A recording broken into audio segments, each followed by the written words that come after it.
Okay, take a look at the latest edition of Memphis Magazine. FedEx at 50 yesterday, today, and tomorrow. That is Raj Subramaniam.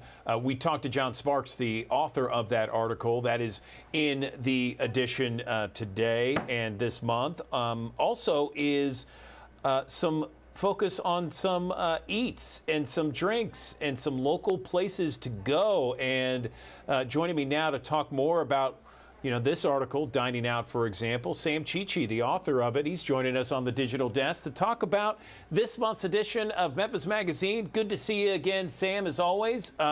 Tell me about this Hook Point Brewery tap room. I'm familiar with Hook Point. I believe there's an affiliation with veterans.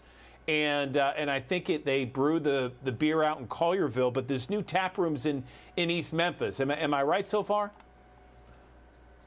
That's right. Yeah. The founder, Mike Sadler, he's a former Navy pilot, kind of made his career out of that and is still flying today for FedEx. But yeah, the name Flat Hat for their kind of signature beer brand comes from the term for unauthorized low altitude flying. So, you can see those kind of veteran Navy fingerprints all over the really cool stuff. But yeah, Mike has been operating the Flat Hat brand since 2014, actually, but most of their beer has been available from their distribution center out in Collierville. And, during the pandemic, he kind of started looking around for places he could set up a tap room, because that had always been part of his goal to, create this space kind of in the heart of the city where people could come and, try more of their beers. They could try more things, maybe serve some food as well. So they opened this place up in Brookhaven Circle just a couple months ago. And, I think East Memphis has really taken a liking to it. I hopped out there a couple months ago, and, it was a really great environment, a very nice open space,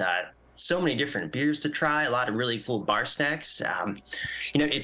If you're a beer fan, you got to try it out. I know Flat Hat hasn't been readily available to a lot of people, or they might just have missed it. So this is a great opportunity to just try a new beer and add something to your beer collection. Yeah, you had the tough assignment of going out there and going to tap room and trying the beers and trying the food. You said it's only been open a short time. Brookhaven Circle has become such a trendy spot there, with Hog and Hominy and several others. It sounds like a great spot for a tap room as well. Tell me a little more about the atmosphere. Is it a big place inside? Is it inside and out?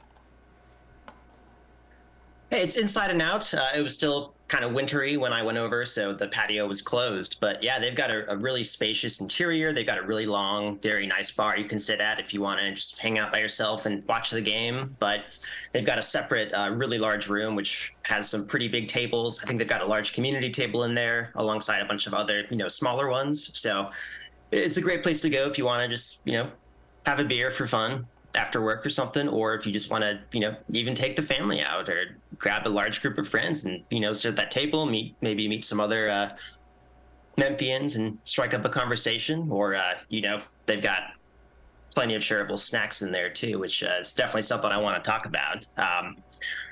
First of all, I think it's really exciting that a brewery or a tap room is, kind of serving its own food. You don't normally see that. It's a bit of a challenge sometimes, but Mike told me that was always one of his first goals too. He's like, we got to serve our own food, and I think they've got a really diverse range of stuff. I didn't get to try their brunch, but they had these really good chicken and waffle dishes that I'm gonna try next time. They got a very cool blueberry compote pancake, which looked fruity and delicious and nice and blue and fluffy.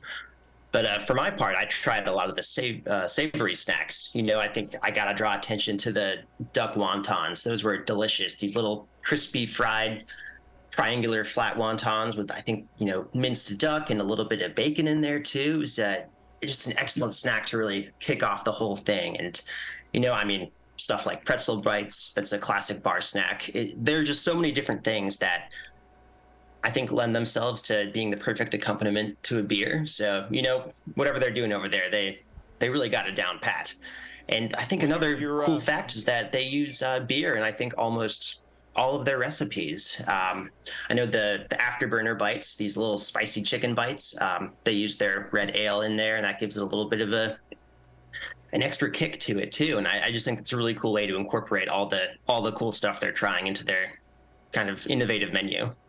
Yeah, I love it. I love it. I like the beer can too. You got a really cool beer can there next to Mike and his wife there. It looks like a naval aviator. I mean, you know, you're supporting a business started by a U.S. veteran, a Navy veteran here, in addition to the drink, also the food.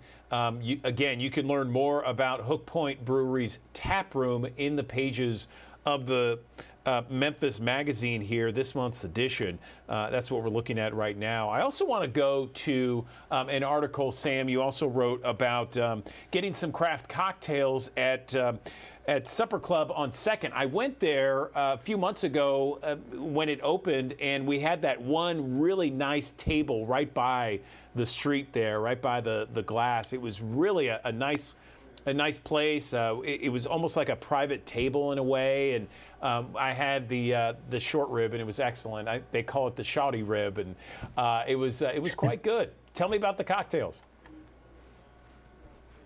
You know, I only got to try one, but it was delicious. I watched the bartender Stephanie put that all together. She was so meticulous about her craft. You know, it was like watching an artist at work, just how she layered everything in there. You know, I know a lot of bartenders around town are very talented, but I'm no mixologist myself. But I tried the smash on 2nd, and wow, just all the things going in there. You know, based around cognac, putting all the cool berries. You see, you got the little blueberries on top. There was so much color in there. It's one of those things where you see someone carrying it down the bar, and you're like, oh my goodness, I need to grab one of those. And then, you know, you got the little edible flower garnish on top. I mean, wow, I got to get back there and try the rest of the cocktails. I only got to try this one, and, you know, already I'm like, hey, when can they send me back out there again to try some more? And really, the whole place is just so chic. I mean, you have the celebrities and stars portraited around the place. You know, in the picture there, you can see Denzel Washington. You have just plush green velvet chairs. You got the golden light fixtures. I think I described one as like a star bursting or something like that. You just kind of bring that little astro look up there. It's phenomenal. I really don't think there's anything like it downtown, and it's packed all the time. It's so crazy. You know, I see open tables a lot of places. That place is always packed whenever I walk by. It's amazing. Yeah. 85 South 2nd Street, and it was a good time when I went, and certainly looks like it was a good time when you went. Again, you can read more about it in this month's edition of Memphis Magazine and memphismagazine.com. Sam Cicci, always appreciate the conversations. Keep up the good work and those tough assignments, man. Of course. Thanks so much.